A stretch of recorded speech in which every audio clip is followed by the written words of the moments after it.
Is William Ruto succeeding in selling fear to Rigathi Gachagua and his allies? I'm asking that question because Rigathi Gachagua has been forced to cancel 2 events he was to attend in Nakuru County. Let's have a look at the story as captured by the Standard through their digital print media. Gachagua skips 2 events in Nakuru after Limuru attack. If you go through that story, former Deputy President Rigathi Gachagua skipped 2 public events he was to grace in Nakuru on Saturday and Sunday last week following the ugly scenes in Limuru, Kiambu County, where he and his close allies were attacked. On Saturday, Gachagua was set to attend the burial of his long-time friend, the late James Mwaura, who served as a district commissioner in different parts of the country.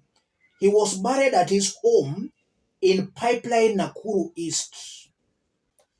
Gachagua was also set to attend a church service in Molo Town, where he was to be hosted at PCEA Molo Church on Sunday.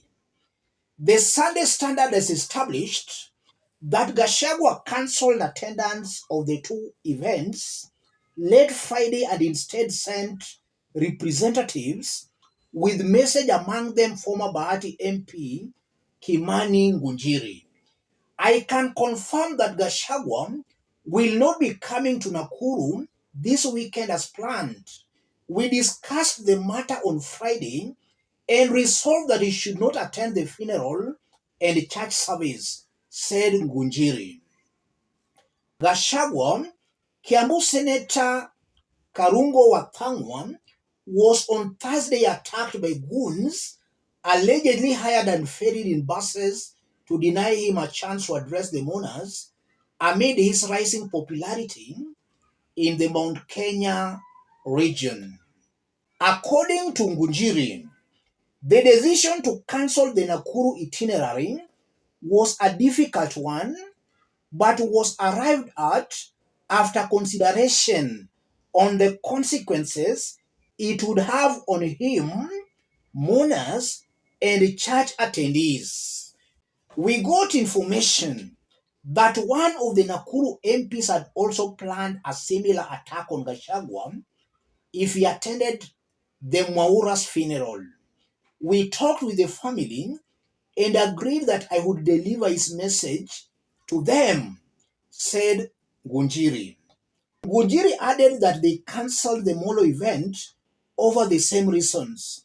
Some MPs and key leaders in Nakuru are on record using goons to have their way on private and public matters. We would want to see a repeat of what we saw in Limuru here in Nakuru, he said. The former legislator noted that if Gachagua were to attend the events, the implication would have serious consequences in the county and beyond. Nakuru is a cosmopolitan area, and any form of disturbance is likely to have a spillover effect. We are for peace. However, this should not be construed as cowardice, he said.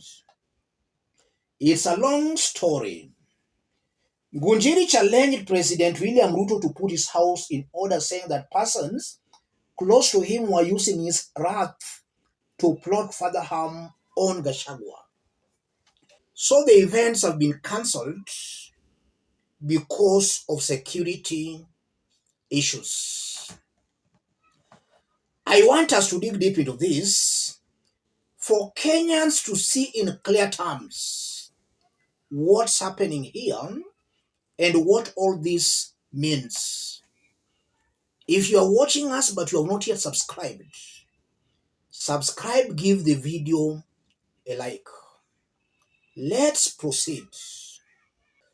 Let me start by saying this. Rigathi started a war he can't fight.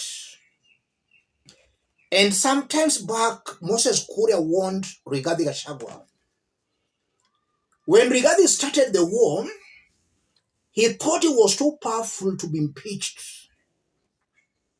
He ended up being impeached. As I talk, Rigathi Gachagua can't contest for any seat. He can't hold any public office. Ruto is not yet done with the Rigathi Gachagua. Ruto can make life more difficult for Rigathi to a point Rigathi Gachagua will run away. Rigathi has not yet seen anything. So Rigathi has to be very, very careful.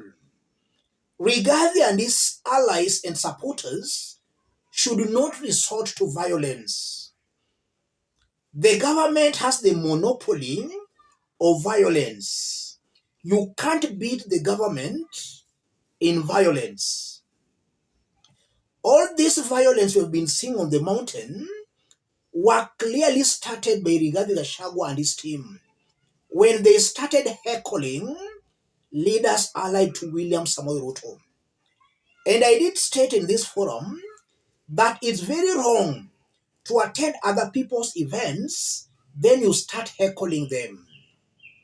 Rigathi Gachagua and his supporters were doing that. And upon William Ruto being heckled, Rigathi boasted that he warned Ruto against touching Murima, but Ruto never listened. So because of that arrogance, William Ruto and his team had to prepare to counter the hecklings. And that's what we did see in Limuru. William Ruto and his team were just trying to show Rigathi Gachagua that if you want us to go the heckling way, the Gunism way, we are the masters of it. And it's actually true. Rigathi has now been silenced. I don't think any other time his supporters or even allies will dare heckle other people on the mountain. They know and they understand the consequences.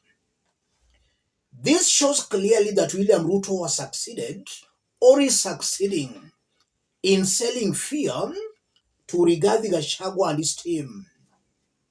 They can't attend meetings on the mountain. That's a sign of cowardice. Rigathi and his team are cowards. About one day now in this forum, I did explain that it will reach a point where Rigathi Gachagua will not be invited for events on the mountain.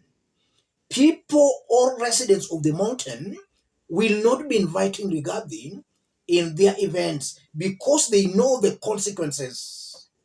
In Limuru, mourners were not spared. Everybody tasted the wrath of Gunism. So residents of Mount Kenya will be very reluctant to invite Rigathi Gachagua to their events. And that will diminish Rigathi Gachagua's rising political star on the mountain.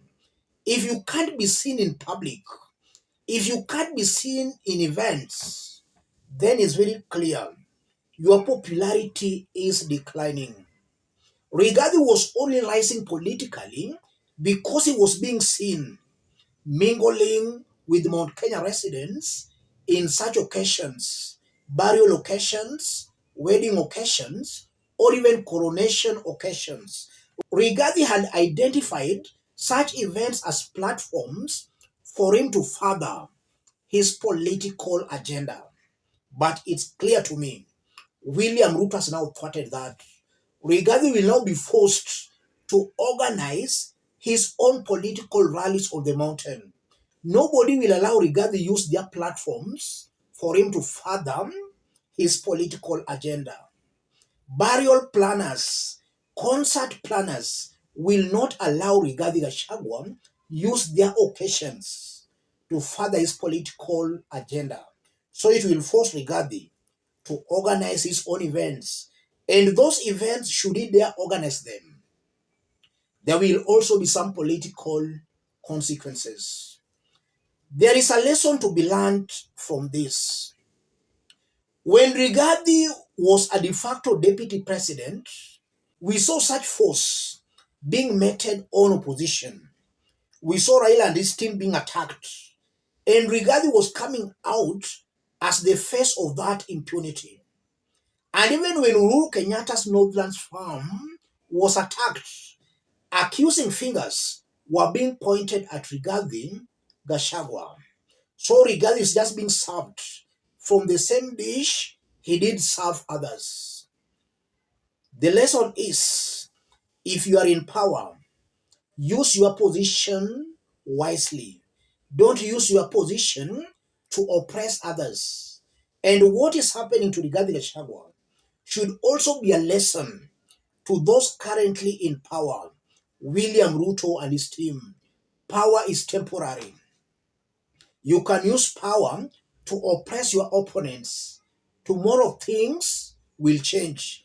Tables can easily turn against you, just as they have turned against Rigathi Gachagua. So Rigathi is coming out to me as a coward. Opposition politics in Kenya is not easy. It needs men and women with courage, not cowards. That's what I can say as a result of this. This is a story that will be captured in tomorrow's Sunday Standard. Let's meet in our next analysis. Thank you. God bless you. God bless Kenya.